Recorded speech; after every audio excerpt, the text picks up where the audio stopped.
Greetings YouTube. We have here, nope, it's not bagless, but the bag has been removed because the owner failed to put the bag on properly. So that has been washed off camera.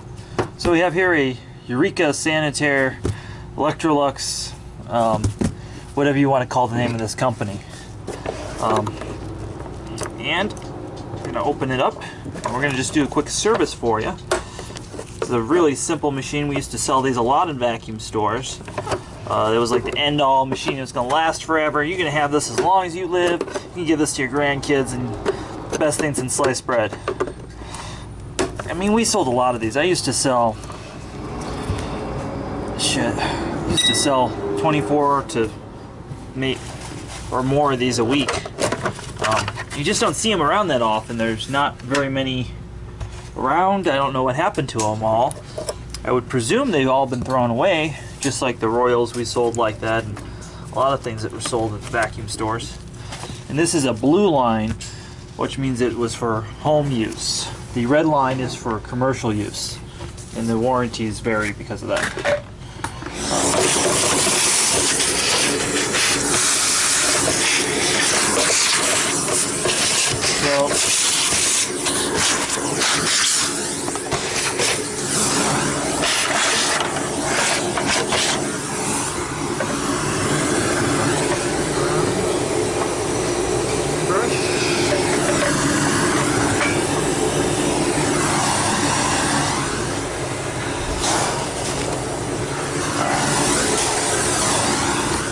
So this one was made in Mexico. The newer ones are made in China. We have pretty much stopped carrying these at a lot of stores. I say we, the vacuum industry as a whole, because they don't put this motor in anymore and it doesn't last as long. They also had a metal brush roller with interchangeable brush strips.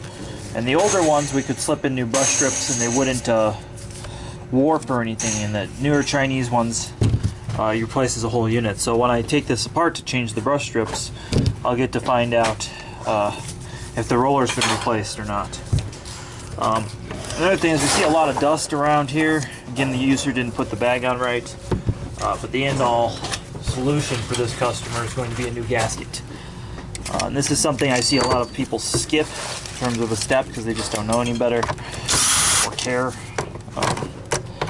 So first thing we're going to do is pull the screws out. Now there is a shorter screw that stays in this corner. That's just something to note rather than taking this apart. As always, bring this to your local vacuum store. Do not try to do this at home. I'm not going to be liable if you take it apart and fuck up your vacuum. Alright. Got this off and we can see that the gasket is just complete shit and has been just blowing dust into its housing. So, another cool feature of this motor is it is a direct air motor, and it has its own cooling fan.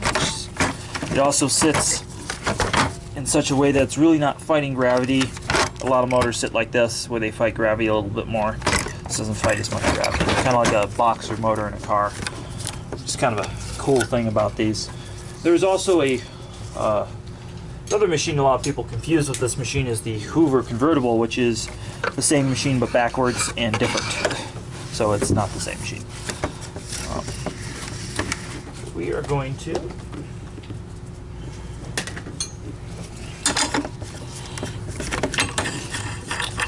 as you can see, I'm probably going to go a few steps further than a lot of people want to go with these. I like to clean under the fan. I like to check the bottom bearing brackets would go out on certain ones. I don't know which serial numbers, but there were certain series where the bottom brackets were going out for a while. Now we don't see that. We see the whole motor go out. You can see all this lovely debris that's built up. We're going to vacuum that out the best we can.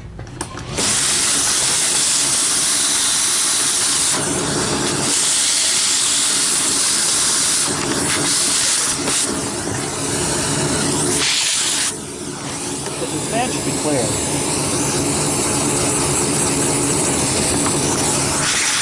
So, these fans are cheap to replace.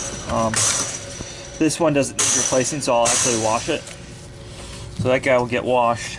I'm actually going to wash the hood. I don't normally do that, but in this case it's so dirty. And we're going to wash Kirby cake off here. And I'm going to wash the brush roller as well before I take it apart. Now, if it was the other thing that we're going to do real quick, so we just want to physically run our finger along the base here, and we're going to make sure that there are no cracks or holes in the base. Sometimes one will hide in there. So we're going to go ahead and clean that up the best we can. This base is really bad. I'm really tempted to wash this base. I would have to call the customer and approve that though, because that would take significantly more time and labor. The other thing that's going to get done here as well, so this used to be done on every vacuum that came in. It's something I'm kind of selective now. Call it a 6th sense, but I'll check carbon brushes where necessary. So there's plenty of life on this carbon brush. There's no burning, no chipping. This brush is good. And this brush is something I used to struggle, I probably still will struggle, putting this brush back in with that spring and the screw. You notice I'm doing this by hand because it is Bakelite. Oh, I got it. Alright, so we're going to go wash that junk and come back. Alright, we're going to put this gasket on. First we're going to put the fan on. Wash the fan. You can see it's clear now.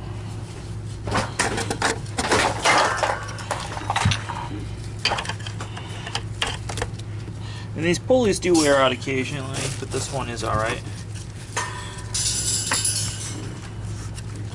Oh. Yeah, fan supply did that.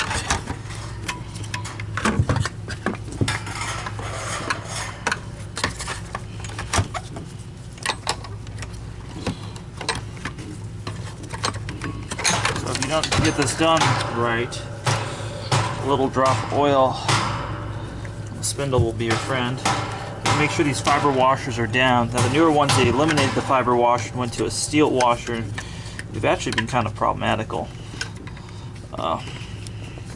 Again, I really don't recommend this brand anymore, but once I would have sworn by this brand. So there we go, hand tight. Just give it a half turn with the wrench and you're good. Alright. That. So putting these gaskets on, you can use rubber cement if you want. Some guys will clip a vice grip when they're doing this gasket. I've seen a lot of people, including myself when I first started out, who struggle putting this gasket on these vacuums. Again, it's just kind of a thing, because they are very thin and they break and they stretch all ways. But it actually is pretty important that the gasket be new. Now there was a company called Perfect who were making a higher quality gasket for a while, and then they just went to the Eureka part. But you used to be able to get this gasket in a different material that didn't dry rot quite as easily, and it's like polyurethane or something like that. Some really nice material. Do that quickly. Just clean out. Notice how dirty this fan chamber is. Just go Picasso on it here for a minute. There we go. Nice and clean. So put all that back. So again, the gasket's on there. No glue. No glue necessary if you get it on there straight.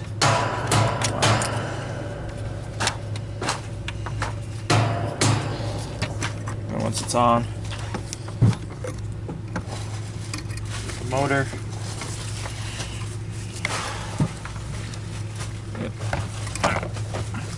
Get the motor seated.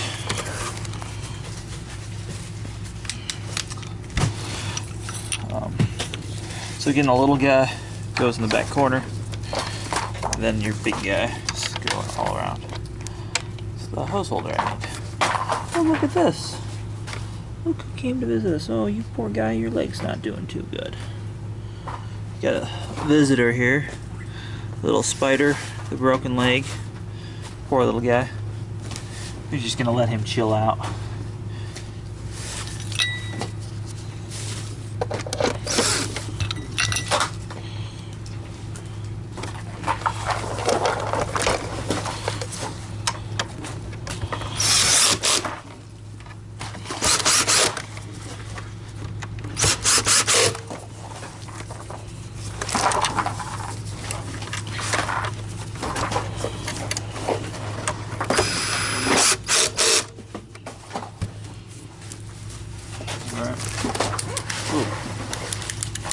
That switch is bad. Garbage.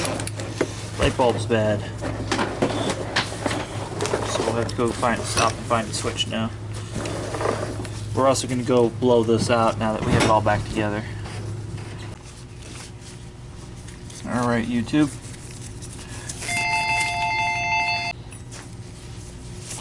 Alright, we're going to put the Sanitaire back together. Now that my bench is free yet again. Been training a new employee that's not been going well. He's not very mechanical, not very focused.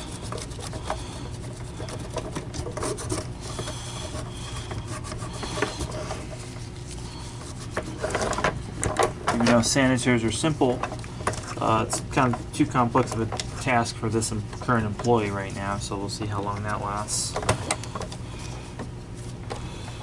Believe it or not, nobody wants to work in this industry. I don't blame them.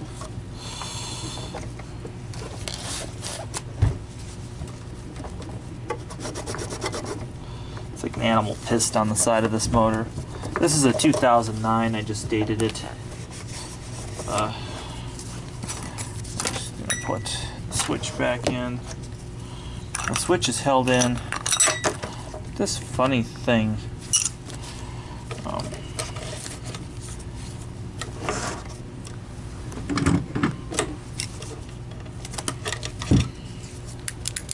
A lot of people just splice this together. That's not really proper. I like to go into the wiring harness and actually splice it where it goes in, because there's more than enough room in this vacuum to do that. This vacuum is made to be worked on fairly easily. Splice that. So now we get everything loose.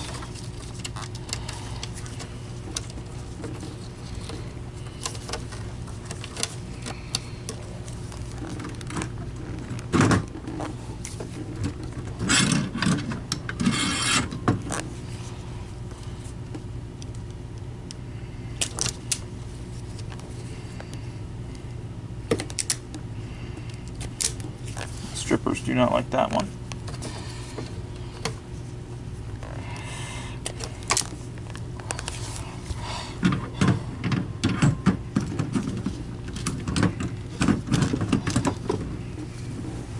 That's why I keep real pair of wire strippers up here too.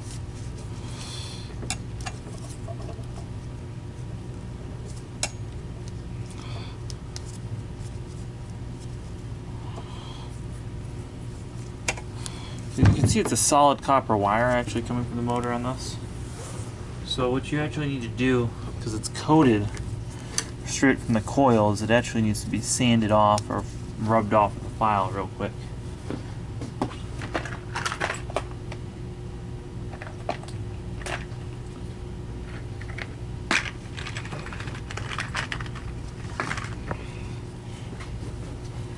What you do is just take a piece of sandpaper,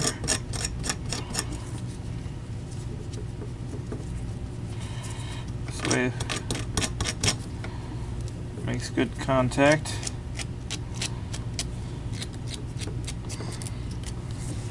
Like so. Now,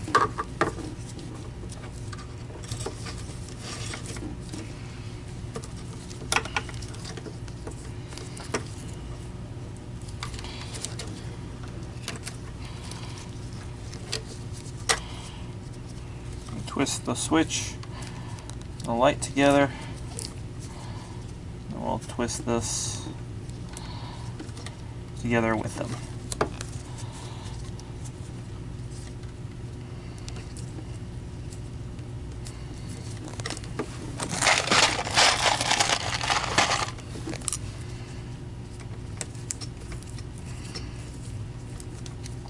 Put some wire nuts on.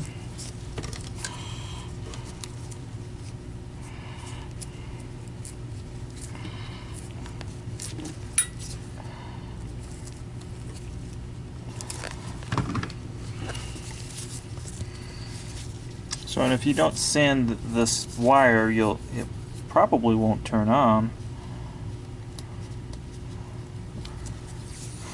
or it might heat up and not just from not conducting electricity properly. So always tape off your wire nuts so they don't vibrate loose. It's just best practice.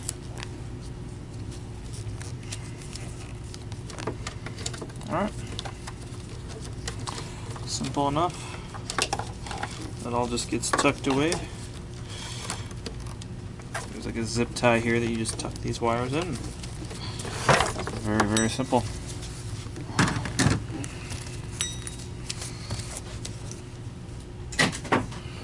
Put that away. Next is kind of the weird thing. That's what holds that in. This thing gets placed in here.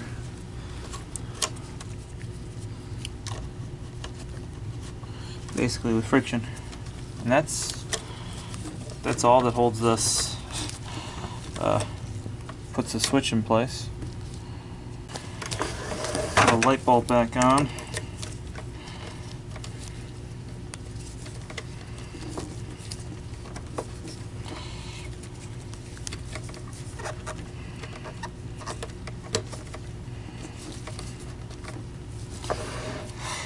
I try not to have these touching. It's not really a big deal if you are. There's this cardboard thing you put in place that's kind of supposed to protect it. Sometimes they grow an odor and stuff, so sometimes I throw them away. And the cover goes back on. Now some of these Sanitaires do have additional little plastic vents because they're vented on the side. This one's vented on the top.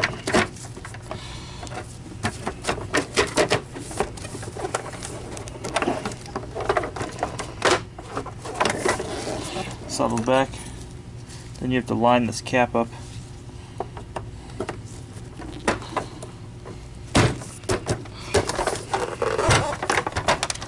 Turn the machine on its backside.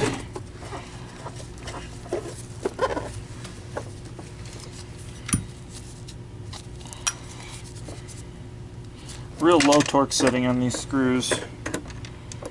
You can see where an animal just pissed right through this machine.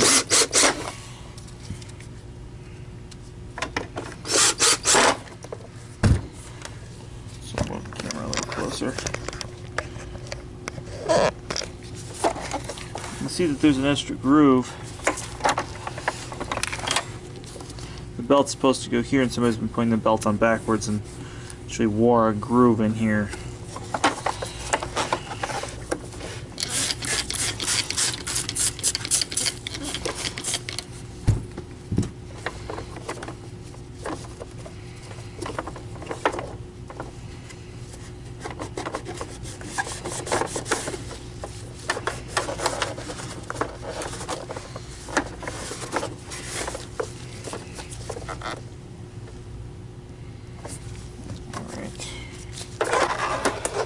That aside for a minute, let that soak with the nastiness out of there. So on to the business of rebuilding the brush roller, or not to rebuild the brush roller. And I prefer to change the whole brush roller out usually. Again, this was made so it was supposed to be rebuildable. This is a Mexican Sanitaire, one of the last of them. So I suspect it to be of good enough quality to rebuild.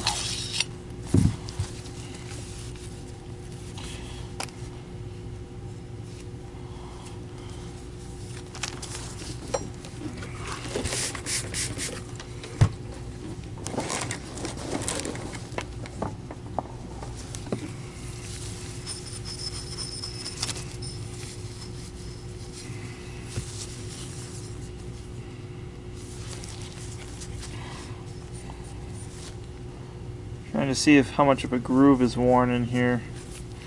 There's too much of a groove worn. It's discolored. Got a little bit of a groove. See if it comes back together and it's loud, then we know it's time for a new brush roller. And again, to me, the price of this brush roller, I'm not going to say the wholesale cost on camera, but it's surprisingly low. At least these have metal end caps, so it kind of makes the metal brush roller makes a little bit more sense. I'm gonna pull these off. See the nastiness that builds up inside the metal brush roller. Clean that out the best we can. Steel wool, I'm just going to clean around the edges of where the brush roller slides in. Make sure there are no burrs.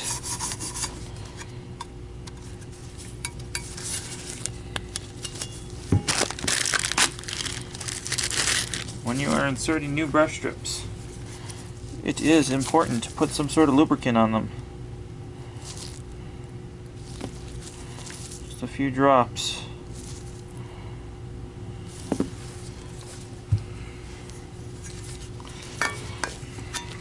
You don't want to put something that'll stain the carpet. You don't want to put really enough that they're going to come off, but get this.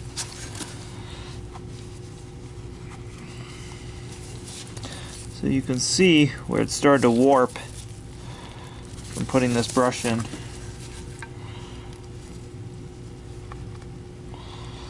And that's because these are such cheap stamped metal. And they were once replaceable, and now I really don't consider them replaceable. But because we're doing this on camera, and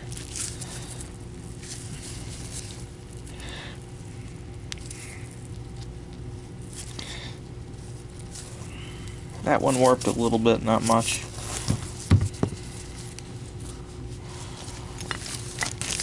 So when they make this brush roller with ball bearings, which is a higher quality option.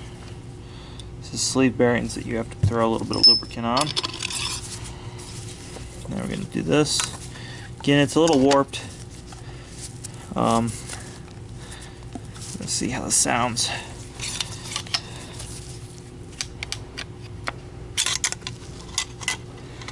Yep. Alright. We're going to tap this back together.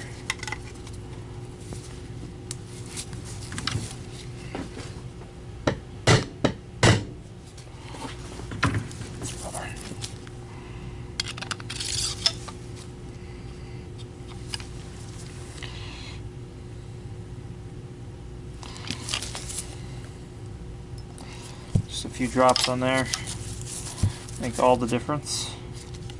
If there's any hair or anything, I'll clean it out.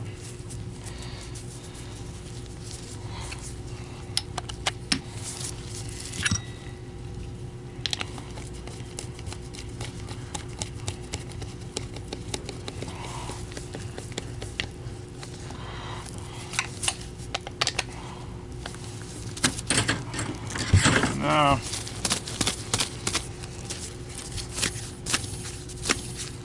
oil's worked itself in. That's pretty satisfactory in terms of how it feels.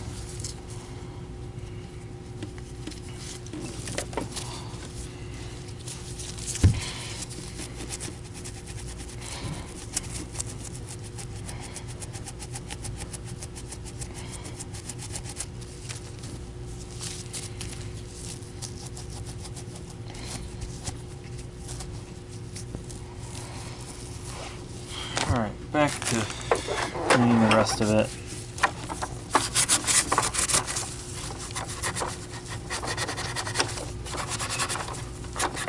And this is a fairly basic service, so there's not a whole lot of excitement.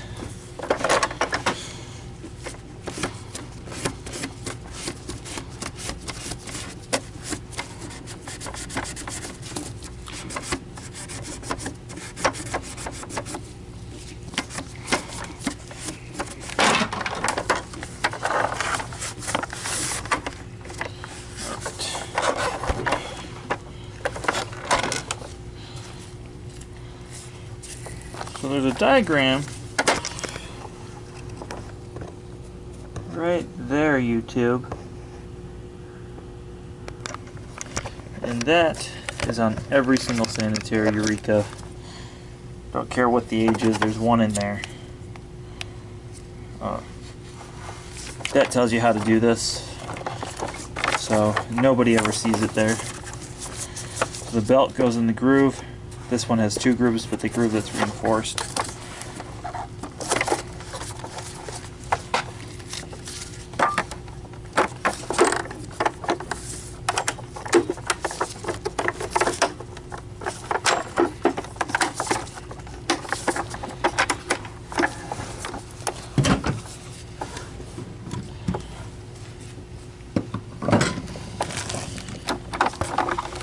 Alright, gonna put the machine back upright. Time to install the bag.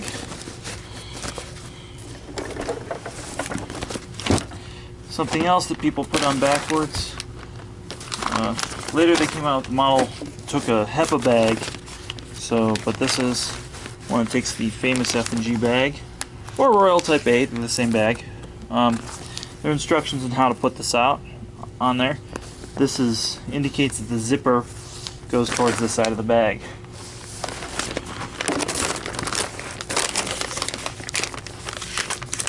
Wash the inside of this bag.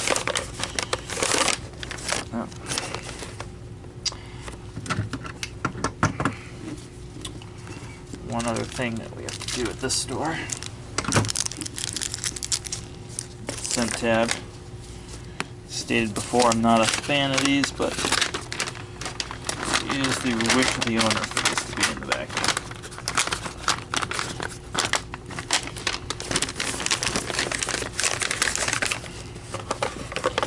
It's interesting to change out part of the fill tube on this.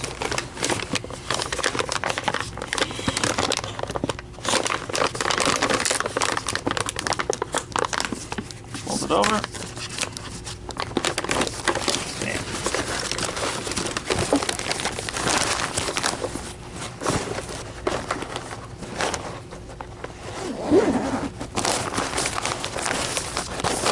If you're unfamiliar, putting a little bit of lubricant on the zipper of your vacuum bag will make it zip up if there's debris in there.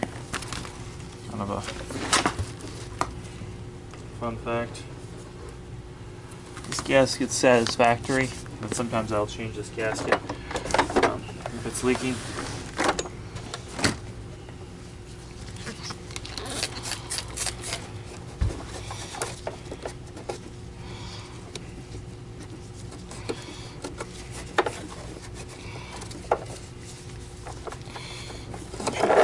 Clean.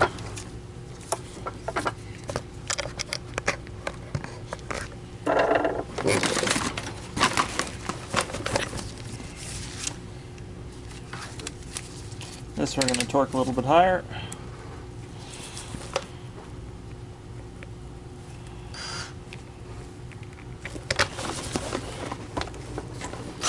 The ones with the screws on the two screws on the base make a better seal than the ones that just have a clip come off, like a dump out bag or the commercial units.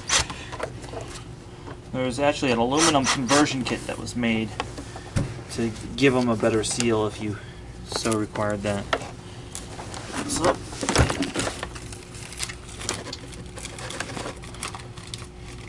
we call this triple filtration because the bag was one layer and this outer bag was two layers.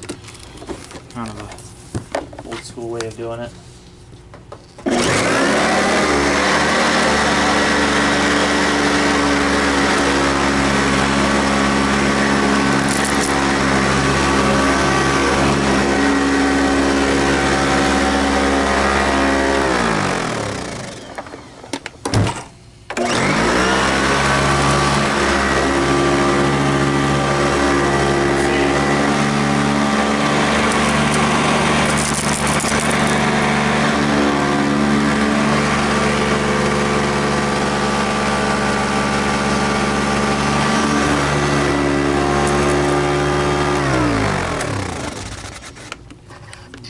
of vibration, and why these were so desirable and why they were sold at vacuum shops, because they do clean very, very well, except for one thing.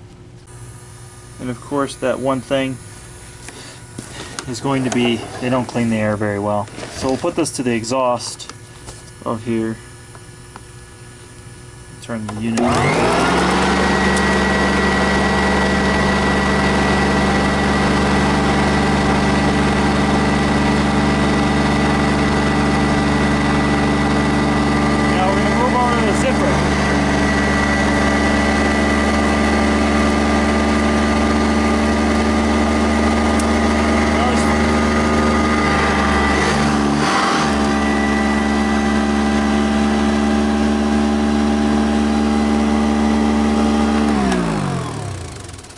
Sporadic readings on the particle counter are because it does leak a lot of dirt, but the bag itself is made out of quality filter material, but there are things like that and this that will leak dirt. So again, this is one of the better filtering ones after I've washed it and serviced it, but they do put quite a bit of dirt back into the air.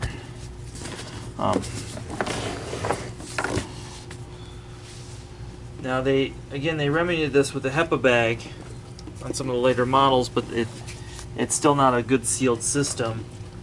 And I had one for many years. I had a vacuum like this in my apartment, and before I had a Miele upright. I had a Miele canister before that. Before that I had a TriStar, and before that I had one of these with an ST bag. Right when they had come out with that HEPA bag conversion, and it was a top fill bag conversion. I actually converted I think it was a Eureka commercial, but exactly the same mechanically as this. Had the full size motor in it and everything. And as you can see, these just clean up very, very well. They're very, very serviceable. So I kind of miss being able to just sell this to somebody with the canister if they needed attachments and send them out the door. I think it was like $300 or $400 out the door together. It was a good deal for most of the customers. But again, belt changes, bag changes were a little tricky on this machine, and that kind of killed it.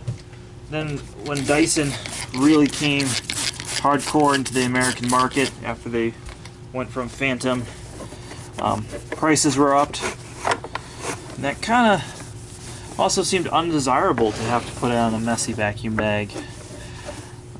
So a lot of these were thrown away and got rid of. So yeah, it's kind of a sad thing that happened to a lot of these, because these are machines that would just go and go and go. You know, I remember one of the guys who taught me how to fix vacuums used to say, "These will last 30 years." They probably will if you take care of them. Anyways, as always, please like, subscribe, and comment below.